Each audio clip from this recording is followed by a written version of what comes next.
হরে কৃষ্ণ বন্ধুরা বন্ধুরা এই আমলকি একাদশী কবে পড়েছে এবং আমলকি একাদশীর ব্রত কবে পালন করতে হবে? 9ই মার্চ রবিবার না 10ই মার্চ সোমবার? আজ বন্ধুরা আমলকি একাদশীর সময়সূচি, একাদশীর পরের দিন পালনের সময়, পালন মন্ত্র এবং ব্রত মাহাত্ম্য শ্রবণ করব।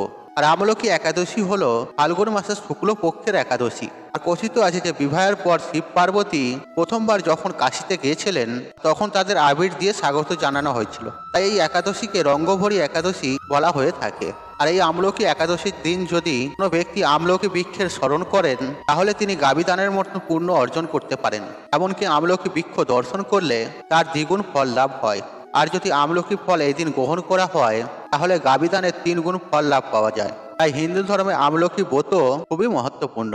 আর এই আমলকি বৃক্ষ হলো আর পৃথিবীর প্রাচীনতম বৃক্ষ। বন্ধুরা এবারে আপনাদের ঘরে জানাই যে এবছর 2025 সালে আর এই আমলকি ব্রত কবে পালন করতে হবে। আর একাদশী তিথি শুরু হচ্ছে 24শে ফাল্গুন 9ই মার্চ রবিবার দিন সকাল 10টা 40 মিনিট থেকে, আর যা থাকবে 25শে ফাল্গুন 10ই মার্চ সোমবার সকাল 9টা 50 মিনিট পর্যন্ত। তাই উদয়া তিথি মেনে এই বছর আমলকি ব্রত পালন করতে হবে 10ই মার্চ সোমবার দিন। এখন আমরা জেনে নেব আমলকি একাদশীর পালনের সময়সূচি। ভারত ও বাংলাদেশে ব্রতের পালন করতে হবে 25শে ফাল্গুন বা 11ই মার্চ সোমবার দিন। ভারতে সকাল 5টা 50 মিনিট থেকে 8টা 16 মিনিট পর্যন্ত থাকছে পালনের সময়সূচি এবং বাংলাদেশে সকাল 6টা 18 মিনিট থেকে সকাল 8টা 46 মিনিটের মধ্যে পালন সম্পূর্ণ করে সমাপ্ত করবেন। বন্ধুরা এবার আসুন আমরা জেনে নেওয়া যাক এই একাদশীর ব্রত কিভাবে পালন করতে হয়। যদি কেউ নির্জলা উপবাস না রাখতে চান তাহলে তিনি কি কি খেতে পারেন এবং কোন কোন খাদ্য একেবারেই বর্জনীয়। আর যে কোনো একাদশী তিথির আগের দিন অর্থাৎ দশমের দিন রাতে রুটি বা অন্ন গ্রহণ করে ভালো করে দন্তমাজন করে নিতে হবে। এরপর একাদশীর দিন খুব সকালে ঘুম থেকে উঠে স্নান পর্ব সেরে এবং তারপর পরিষ্কার বস্ত্র পরিধান করে ঠাকুর ঘরে গিয়ে একাদশীর সংকল্প গ্রহণ করুন। আর যে কোনো ব্রত পালনের ক্ষেত্রে এই সংকল্প গ্রহণ করা অতি আবশ্যক। আপনার বাড়ির ইষ্ট দেবতার সামনে গিয়ে একাদশীর সংকল্প মন্ত্র পাঠ করুন। আর সংকল্প মন্ত্রটি হলো একাদশম নিরাহার চিত্তহম অপরেহানি ভোক্সামি পুণ্ডলিকাক্ষ শরণমে ভবাচ্যুত। অর্থাৎ হে পুণ্ডলিকাক্ষ, হে অচ্যুত, আমি একাদশীতে উপবাস থেকে পরের দিন আহার সম্পূর্ণ করব। আমি যাতে এই একাদশী নিষ্ঠার সঙ্গে পালন করতে পারি তার জন্য আপনি আমার সহায় থাকবেন। আর একাদশীর ব্রতের ক্ষেত্রে কেউ যদি নির্জলা উপবাস রাখতে পারেন আর সেটাই সর্বোত্তম। তবে যদি নির্জলা নাও রাখতে পারেন আর তাতেও কোনো সমস্যা নেই। আর প্রত্যেকটি একাদশী আপনারা পালন করতে পারবেন ফলমূল মিষ্টান্ন ইত্যাদি গ্রহণ করেন। আর কি কি খেতে পারবেন জেনে নিন। ফল, জল, দুধ, কাজু বাদাম, কাঠবাদাম, আলু সেদ্ধ, আলু কুমড়ো সবজি, সাবুর পায়েস এগুলো সব গ্রহণ করতে পারবেন। তবে সবজি রান্নার ক্ষেত্রে বিশুদ্ধ ঘি এবং সূর্যমুখী তেল ব্যবহার করবেন, কারণ একাদশী তিথিতে সরিষার তেলকে বর্জন করার কথা বলা হয় এবং সকল রকম পঞ্চ রবি শস্য এই দিন বর্জন করতে হবে।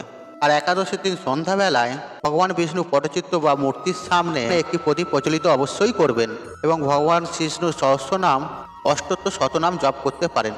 একাদশী তিথিতে দিনের যে কোনো সময় ওং নমো ভগবতে বাসুদেবায় এই মন্ত্রটি 108 বার জপ করলে শুভ ফল পাওয়া যায়।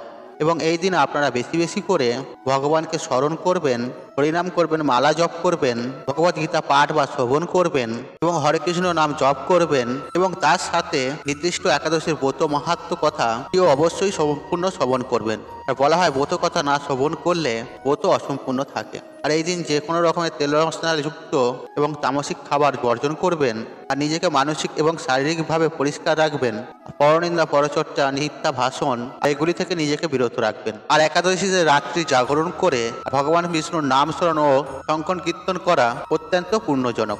যারা রাত্রি জাগরণের অসমর্থ তারা দীর্ঘ সময়ে ভজন কীর্তন প্রার্থনার মাধ্যমে ঈশ্বরকে স্মরণ করুন। আর একাদশীর ব্রত সম্পূর্ণ হলে পরের দিন অবশ্যই একাদশীর পালন কেউ সম্পূর্ণ করবেন। আর পঞ্জিকাতে একাদশীর পালনের যে নির্দিষ্ট সময় দেয়া থাকে আর সেই সময়ের মধ্যে পঞ্চ রবি শস্য ভগবানকে নিবেদন করে প্রসাদ গ্রহণ করে পালন সম্পূর্ণ করা একান্তই কর্তব্য, নতুবা একাদশীর কোনো ফলই লাভ হয় না। আমলকি একাদশীতে যদি ভগবানকে আমলকি নিবেদন করে থাকেন তাহলে সেই ফল পালনের পর অবশ্যই গ্রহণ করবেন। আর পালনের সময় শ্রী বিষ্ণুকে প্রণাম করুন এবং এই মন্ত্রটি উচ্চারণ করে ওং নমো নারায়ণের নমঃ। এরপর এই পালন মন্ত্রটি উচ্চারণ করে আপনার উপবাস ব্রত সমাপ্ত করুন। একাদশীর পালন মন্ত্রটি হল একাদশম নিরাহার ব্রতের নানি বা কিসাব অসিত সম্মুখ নাথ জ্ঞান ও দৃষ্টি প্রধ ভব। অর্থাৎ হে কেশব, আমি আপনার কৃপা দৃষ্টিতে নিরাহারভাবে একাদশীর ব্রত পালন করেছি। কৃপা করে আমার ওপর করুণাময় জ্ঞান দিন, দৃষ্টি প্রদান করুন। আর একাদশী তিথিতে শুধু উপবাস নয়, দান পুণ্যেরও অত্যন্ত ভূমিকা রয়েছে। আর শাস্ত্র মতে একাদশীর পরের দিন পালনের পর সামর্থ্য অনুযায়ী দরিদ্র ব্রাহ্মণ ও অভাবী ব্যক্তিদের মধ্যে খাদ্য, বস্ত্র বা অর্থ দান করলে অশেষ পুণ্য লাভ করা যায়। এই দিন দান করলে বহুত ফল লাভ পাওয়া যায় এবং জন্মান্তরে কল্যাণ বয়ে নিয়ে আসে। তাই একাদশীর ব্রত পালন শেষে সামর্থ্য অনুযায়ী আপনিও দান করুন, যা আত্মশুদ্ধি ও ঈশ্বরের কৃপা লাভের অন্যতম মাধ্যম। আর যদি এদিন সম্ভব হয় অবশ্যই গঙ্গা স্নান করুন। আর একাদশী তিথিতে গঙ্গা স্নান অত্যন্ত পূর্ণ ফল প্রদায়ী। আর পরিশেষে একটা কথাই বলা, আর একাদশীর ব্রত পালনের প্রকৃত অর্থ উপবাস করা নয়, নিরন্তর শ্রী ভগবানের নাম স্মরণ, মরণ ও শ্রবণ কীর্তনের মাধ্যমে একাদশীর দিনটি অতিবাহিত করতে হয়। এবারে আসুন শুনে নেই আমলকি একাদশীর ব্রত মাহাত্ম্য। আর যুধিষ্ঠির মহারাজ জিজ্ঞাসা করলেন, হে শ্রীকৃষ্ণ, মহাফলদাতা বিজয়া একাদশীর কথা শুনলাম। এখন ফাল্গুন মাসের শুক্লপক্ষের একাদশী যে নামে বিখ্যাত তা আমার নিকট বর্ণনা করুন। আর শ্রীকৃষ্ণ বললেন, হে যুধিষ্ঠির, মানধাতার প্রশ্নের উত্তরে মহাত্ম বশিষ্ঠ এই একাদশীর মহিমা কীর্তন করেছিলেন। আর আপনার কাছে আমি সেই কথাই বলছি। আর এই একাদশীর নাম আমলকি, আর বিষ্ণুলোক প্রদানকারী রূপে আর এই একাদশী বিশেষভাবে মহিমান্বিত। আর একাদশীর দিন আমলকি বৃক্ষের তলে রাত্রি জাগরণ করলেন সহস্র গাবিদানের ফল লাভ হয়। এ পাণ্ডুরন্দম পূর্বের ব্রহ্মা রাত্রিতে দৈনন্দন প্রলয়ে উপস্থিত হলেন। হাবর জঙ্গল সহ দেবতা, অসুর এবং রাক্ষস এবং সবকিছু বিনাশ হয়েছিল। তখন ভগবান সেই কারণ সমুদ্রে অবস্থান করেন।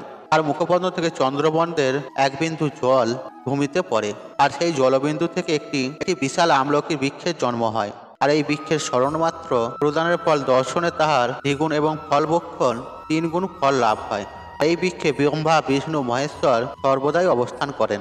এর প্রতিটি শাখা প্রশাখা পাতায় ঋষি, দেবতা ও প্রজাপতিগণ বাস করে। এই বৃক্ষকে সমস্ত বৃক্ষের আদি বলা হয় এবং তার পরম বৈষ্ণব নামে বিখ্যাত। অতএব এই শ্রেষ্ঠ ব্রত সকলেরই পালনীয়। এখন এই ব্রতের একটি অদ্ভুত ইতিহাস আপনার কাছে বর্ণনা করছি। প্রাচীনকালে বৈদিক নামে এক প্রসিদ্ধ নগর ছিল। এই নগরে চৈত্য রথ নামে এক রাজা রাজত্ব করতেন। চন্দ্রবংশী ও পাশবিন্দু রাজার পুত্র রূপে তিনি জন্মগ্রহণ করেন। আর তিনি অত্যন্ত শক্তিমান ও ঐশ্বর্যশালী ছিলেন। আর শাস্ত্র জ্ঞানেও তিনি ছিলেন সুনিপুণ। আর তার রাজ্যে সর্বত্রই আনন্দপূর্ণ এক দিব্য পরিবেশ লক্ষ্য করা যেত। আর প্রজারা ছিল বিষ্ণু ভক্তি পরায়ণ। সকলেই একাদশীর ব্রত পালন করতেন। আর তার রাজ্যে অভাব বা অমঙ্গল ছিল না।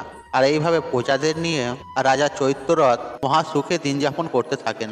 একসময় ফাল্গুনী শুক্লপক্ষে দ্বাদশী যুক্ত আমলকি তিথি সমাগত হওয়ায় রাজ্যে সকলেই এই ব্রত পালনের সংকল্প করলেন। আর ওই দিন প্রাতঃস্নানের পর প্রজাদের নিয়ে রাজা চৈত্ররথ ভগবান শ্রী বিষ্ণুর মন্দিরে যান। আর সেখানে সুভাষিত জলপূর্ণ কলস, ছত্র, বস্ত্র, পাদুকা এবং পঞ্চরত্ন দিয়ে সাজিয়ে স্থাপন করেন। তারপর ধূপ দীপ দিয়ে যত্ন সহকারে মনি ঋষিদের দ্বারা পরশুরাম মূর্তি সমৃদ্ধ আমলকি পূজা করেন। হে পরশুরাম, হে বেনুকা সুখবর, হে ধাত্রী, হে পাপ বিনাশী আমলকি, তোমাকে প্রণাম, আমার অর্ঘ্যজল গ্রহণ করো। এইভাবে যথাবিধি পূজা, তপতুতি এবং নৃত্যগীতের মাধ্যমে রাজা ভক্তি বলে সেই বিষ্ণু মন্দিরে রাত্রি জাগরণ করলেন। এমন সময় বৈবযোগের একটি ব্যাধ সেখানে উপস্থিত হলেন। আর পূজার সামগ্রী সহ বহু ব্যক্তি একত্রে রাত্রি জাগতে করতে দেখে সে কৌতূহল আক্রান্ত হলো। আর সে ভাবলো এসব কি ব্যাপার। আর বিষ্ণুর মন্দিরে প্রবেশ করে বসে পড়লো। আর কলসের উপর স্থাপিত বিষ্ণু মূর্তি দর্শন করলো। ভগবান বিষ্ণু এবং একাদশীর মাহাত্ম্য আর সে মনোযোগ দিয়ে শ্রবণ করলো। সারাদিন ওই ব্যাধ কিছুই আহার করেননি। এইভাবে ক্ষুধায় কাতর হয়ে সেখানেই সে রাত্রি জাগরণ করলো। পরের দিন প্রজাসহ রাজা নগরের দিকে যাত্রা করলেন। আর সেই ব্যাধও তার গৃহে ফিরে গেলেন। এরপর একসময় ব্যাধের মৃত্যু হলো। একাদশীতে রাত্রি জাগরণ এবং ব্রতের প্রভাবে সেই ব্যাধ পরবর্তী জন্মে এক রাজ্যের অধিষ্ঠ রূপে যুক্ত হলো। আর জয়ন্ত নামে এক নগরী ছিল, সেখানে বিদুরথ নামে এক রাজা বাস করতেন। ওই ব্যাধ বিদুরথ রাজার মহাবলী পুত্র রূপে জন্মগ্রহণ করলেন। আর তার নাম হয় বসুরথ। 1 লক্ষ গ্রামে তিনি আধিপত্য লাভ করলেন। আর তিনি ছিলেন সূর্যের মতো তেজস্বী, চন্দ্রের মতন কান্তিমান এবং পৃথিবীর মতন ক্ষমাশীল। বিভিন্ন সৎগুণে ভূষিত বসুরথ পরম বিষ্ণু ভক্তি পরায়ণ হন। আর এই মহাদাতা রাজা একদিন শিকার করতে গিয়ে পথ ভুলে যায়। গভীর জঙ্গলের মধ্যে ক্ষুধায় পীড়িত হয়ে তিনি ক্লান্তিবশত শুয়ে পড়েন।